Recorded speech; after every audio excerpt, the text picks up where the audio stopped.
Armağan Bey benim eski hastam. Bugün kendisine yeni bir horlama protezi yaptık. Hemen soralım. Protezden önce ne gibi sıkıntıları vardı? Protezden sonra hayatını nerede değişti? Öncelikle merhaba. Protezden önce kesinlikle uykularda uyku düzeni çok bozuktu. Hep yatarken terlemeler, terleyerek kalkıyordum. Gün içerisinde yorgun kalkıyordum. Yorgunluk hali gününe devam ediyordu ve araç kullanırken özellikle çok uyukluyordum yani.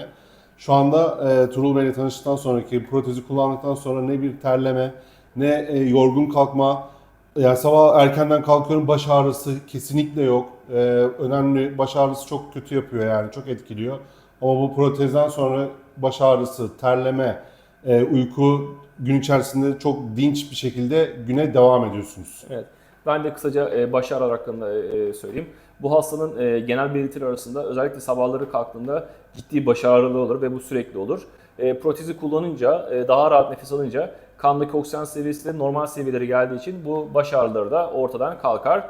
Bir de trafik kazaları için de bir şey söylemem lazım. Aslında çoğu trafik kazasının nedeni maalesef Evet. horlama büyük apnesi. Çünkü kullanan kişi uykuya dalabiliyor ya da o sırada kontrolü kaybedip kazaların neden olabiliyor. O yüzden eğer horlamanız veya uyku apneniz varsa diğer insanların sağlığı açısından da bunu bir şekilde tedavi ettirmeniz gerekiyor. Çok teşekkür ederiz. Artık bir sonraki kontrolde görüşmek üzere. Ben de teşekkür ederim. Çok sağ olun. Sağ olun.